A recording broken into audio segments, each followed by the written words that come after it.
Isa sa mga natanggap ni Everett na sulat ng araw na yon ay ang pinadala niyang litrato ni Jade sa sarili.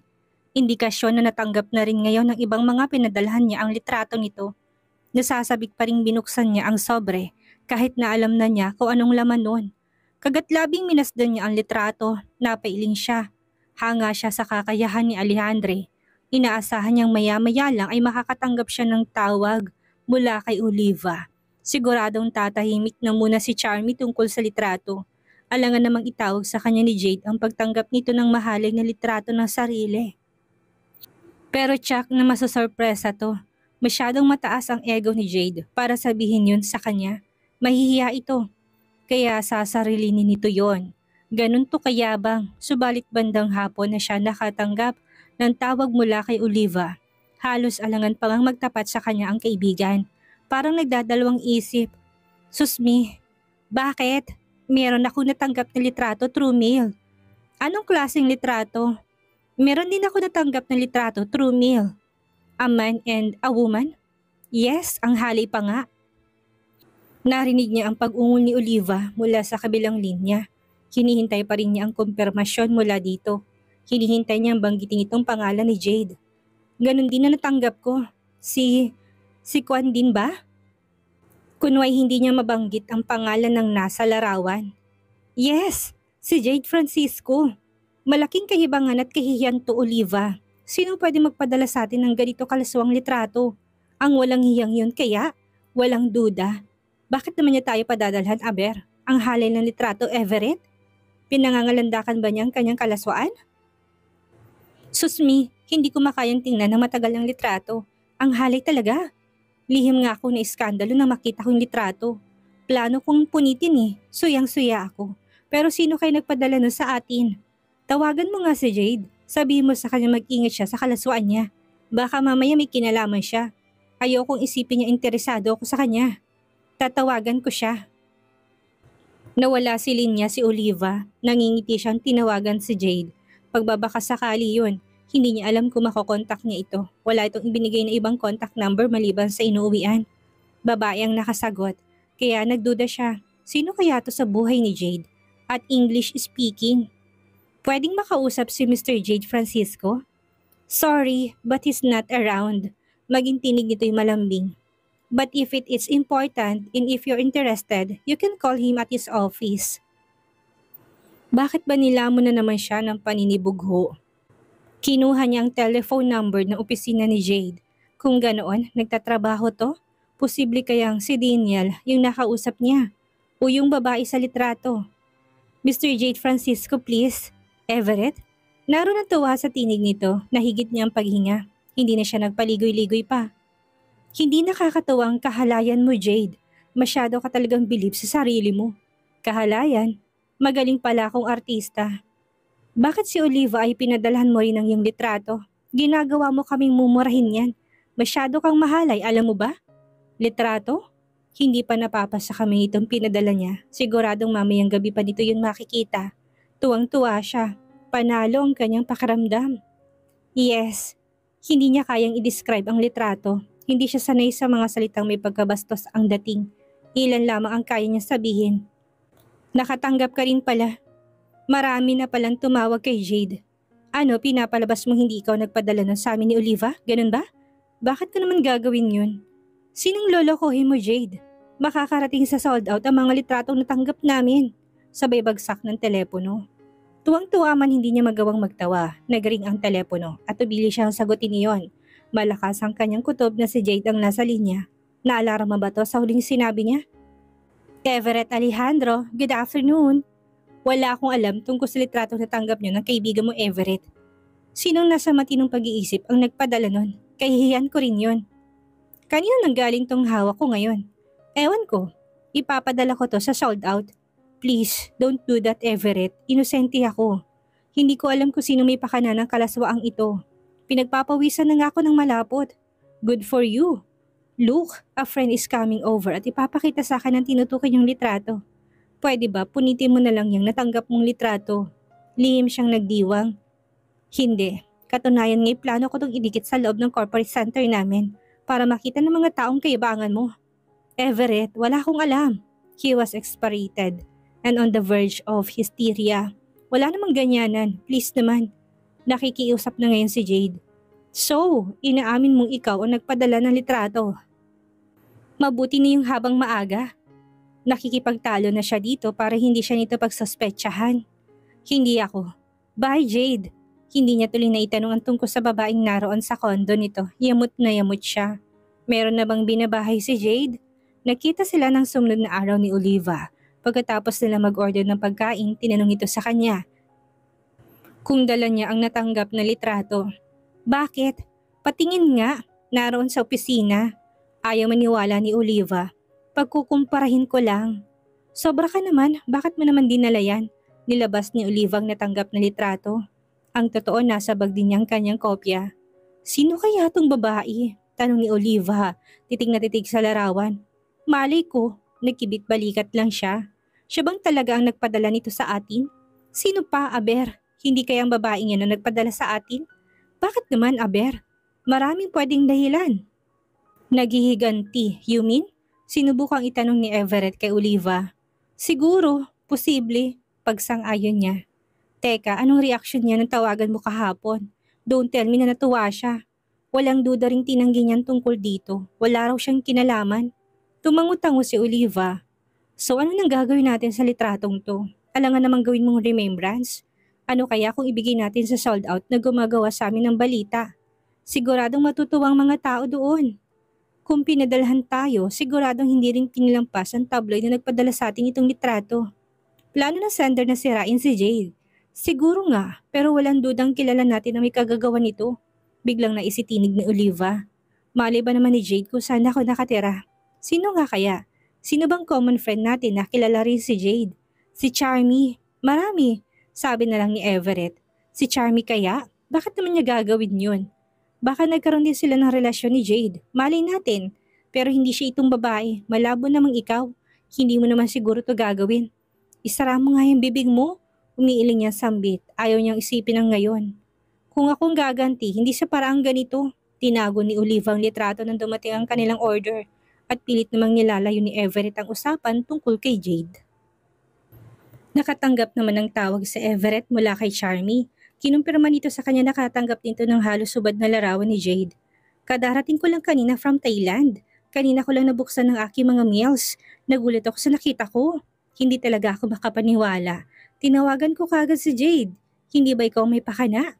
Everett ha? Akala namin ni Oliva ikaw. Pinadalhan din si Oliva? Oo. Strange. Common friends natin lahat ng mga pinadalhan. Kilala tayo ng gustong manira kay Jade at kilala rin natin siya. Sa totoo lang, matagal nang sira ang kaibigan mo. Galit na galit ka pa rin sa kanya? Maya-may naisatinig ni Charmy. Hindi mo pa rin ba siya napapatawad? Kalimutan niyo ng nakaraan.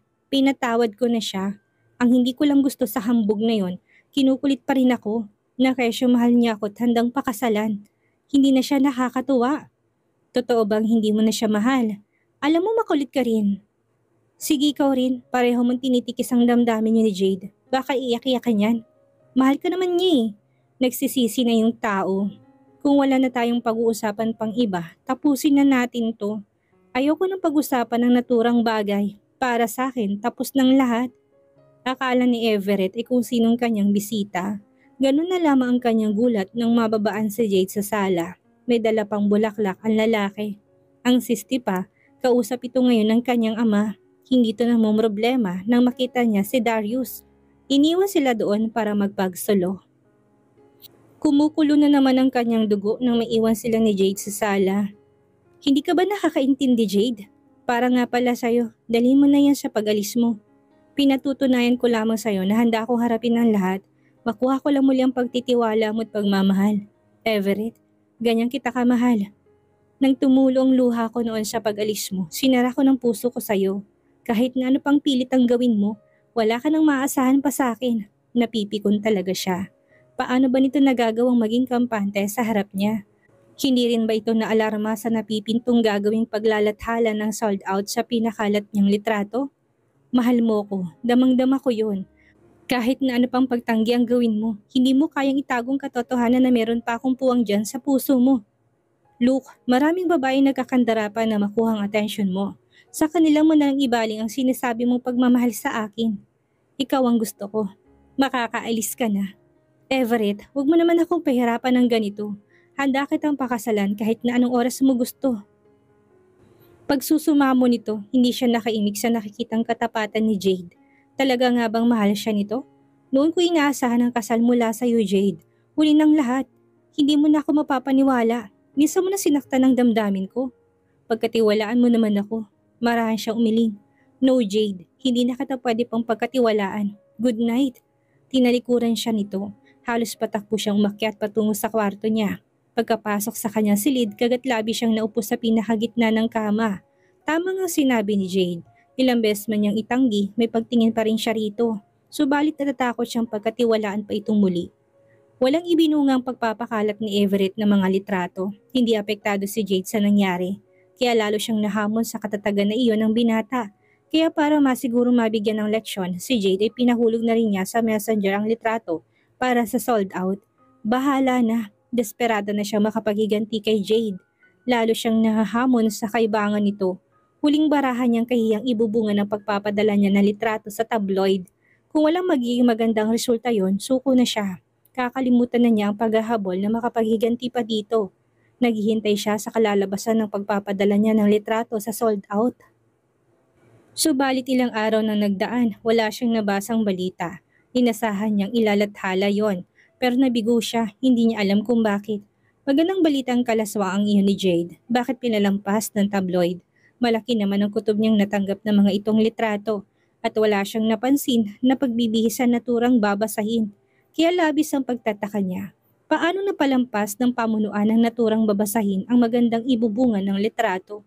Malaki ang may tutulong na naturang litrato para tumaas ang circulation noon. Nagtataka man, muli siyang naghihintay. Umaasa kung tutuusin hindi lamang sarili niyang kanyang pinaghihiganti, kundi pati ng ibang mga pinaiyak ni Jade. Kasama ba kitang talaga? Anong ibig mo sabihin? Magkasama sila ni Oliva ng gabing iyon, katatapos lang nilang mag-shopping. Dinaanan siya nito sa opisina kanina. Kasi napansin ko ang layo ng isip mo. Naisa tinig nitong pagtataka. Ano bang bumabagabag sa'yo? Hinintay nilang kanilang hapunan. Wala akong problema. Kung pwede nga lang niyang sabihin ang naroon sa isipan niya. Magdadalawang linggo na, subalit wala pa rin siyang nababasa sa tabloid ng tungkol sa larawan ni Jade. Ni paramdam wala rin. Talagang nakapagtataka. Bakit yung paghalik sa kanya ni Jade ay binigyan ng pansin? Bigla siyang may naisip. Hindi kaya gumawa ng hakbang si Jade para hindi mailathalang litrato? Naglagay kasi siya ng note sa pinadala niyang litrato sa lalaki. Walang dudang na-intercept yun ni Jade. But knowing sold out, puro basurang halos nilalaman nun. Kumbagay, nakikipagbanggaan, mailathala lang ang kapansin-pansing balita. Hey, Lucas coming! Lihim na naalarma si Everett nang makita si Jade. Mahigit sa 2 linggong hindi niya ito nakita. Masasabi niyang kahit paano, nagdulot ng tuwa sa puso niya ang presensya nito. Talagang maliit sa ating dalawa ang mundo, nakangiting sabi ni Jade. Pwedeng maupo. Diyan ako nang galing sa kabilang gusali. Tinuro ito ang hotel bago pa man makatugon ang sino sa kanila ni Oliva. Naupo na si Jade. Wala namang imik si Oliva, napailing na lamang si Everett sa kapreskuhan ni Jade. Sorry about the picture, Oliva. Wala talaga akong kinalaman dun. Plano lamang akong bigyan ng kahiyan ng kung sino man na nagpapakalat ng mga naturang litrato. Hindi ka ba nahihiya na buksan ng ganyang usapin? Kasing lamig na naman ng yelo ang boses ni Everett. Napikon siya sa pagiging kalmante ni Jade. Obligasyon kong humingi ng paumanhin, Everett. Kung tutuusin, hindi lang akong binastos na nagpakalat ng litrato, kundi ang mga pinagdalhan niya. Natulala siyang bigla sa narinig. Kinokonsensya ba siya nito? Pinagdududahan ba siya nito? Pero sa tingin niya, hindi siya pinagsususpetsahan ni Jade at hindi pa pala tapos sa pagsasalitang lalaki. Sa totoo lang, hindi ako yung nasa litrato, pero kahit papaano naapektuhan pa rin ako. Anong ibig mo sabihin? So Oliva ang nagtanong nun dito. Nakuha ni Jade ang atensyon na kaibigan niya, subalit maging siya rin ay naalarma sa sinabi nito. Magaling ang pagkakagawa nun, maging ako ngay naniwala na makita ko yung litrato. Pero natitigan ko mabuti, wala ang nunal sa dibdib ko. Sa kaliwang bahagi, napatanga si Everett. Ano? Ang lalaki sa litrato walang nunal? At magmula nang dumating ako, wala pa akong dinalang babae sa kama. Paano nangyari yun? Malayo naman ang narating ng isipan ni Everett. Bakit nga ba nakaligtas sa kanyang detalyeng yun? May nunal nga pala ito sa dibdib. Hindi niya napansin sa sobrang excitement sa resulta ng kanyang pinagawa. Patunay ba yan na niloko siya ni Alejandre? Walang imposible sa panahon ngayon. Pwedeng itinapal ang mukha ko doon sa lalaki. Masasabi kong ekspertong gumawa nun. Magaling. Patingin nga ng nunal mo. Noon tila nagising si Everett nang marinig ang tinura ni Oliva. Pinandilatan niya ito. Binuwesta na roon sila sa restaurant. Nanaig naman ang pagiging desente nito. Siya nga pala, nakapag-order na ba kayo? Hindi na rin ginit ni Jade ang tungkol sa nunal nito sa dibdib. Ang mga mata nito ngayon ay nakatuto kay Everett. Kung hindi pa, siguradong kanina pa kami umalis. Puno ng kasupladahang sambit niya. Naapektuhan siya sa kapalpakan ng kanyang plano. Hindi naman pinansin ni Jade ang pasaring niya. Bagkus ay tinawag itong waiter at nagpahabol ng order. Samantalang tahimik naman si Oliva. Natuon ang kanyang pansin sa hotel na pinanggalingan ni Jade. Sino kayang kinatagpo doon ng lalaki? Hindi ba nito kayang kontrolin ang init ng katawan? Nilabas niya ang wallet at dumukot ng pera. Napansin naman niya ni Jade. Inagaw nito sa kanya pitaka. Don't be irrational, Everett. Hindi ka na nakakatawa. Kung gusto mo kumain, lumipat ka sa ibang mesa. O hindi kaya sa ibang restaurant. Ang masama sa'yo, masyado kang bilib sa sarili mo. Nakakapikon ka na. Ayaw niyang lumikha na eksena. Ilang beses ko bang dapat sabihin sa'yo na tinuldukan ko ng nakaraan natin? Wala nang tsansa magkabalikan pa tayo. Tumigil na nga kayo. Doon lamang nagsalita si Oliva. Masyado na kayo nakakaagaw ng pansin. Everett, we will stay. Kanina pa kumukulo yung tiyan ko. Pwede ba maraming bakanting mesa? Lumipat ka. Ayaw talaga niyang tantanan si Jade. Sige na, mawawalan ako ng gana niya sa'yo eh. Para matapos ng gulo, biglang tumayo si Jade. Pinatong itong pitaka niya sa mesa. Pagkatapos sinugot naman itong sariling wallet at naglabas ng pera. Hindi lumipat ng ibang mesa si Jade. Pagkalapag ng pera sa mesa, umalis na to. Walang lingon na lumabas ng restaurant. Lihim naman siyang nadismaya. Kung tutuusin, dapat siyang magdiwang at napalayas niya ito. Hindi lang yun, nasaktan pa niyang damdamin ni Jade. Hiniya niya ito mismo sa harap ni Oliva. Pero wala siyang dapat na ikahiya sa kaibigan. Hindi mo dapat ginawa yun. Napakunot noo siya sa narinig. He deserved it. Binubwisit niya ako. Sino matutuwa nun, Aber? Buti sa kanya't nang matuto. Wala na bang tsansang mahalin mo siya ulit? Ayoko nang makipagsapalaran. Tingin ko mahal na mahal ka niya. Hindi siya magpapakahirap na makuhang pagtitiwala mo kung plano ka lang niyang saktan ulit. A playboy will always be a playboy. Napabuntong hininga na lamang si Oliva. Hindi na nakipagtalo pa.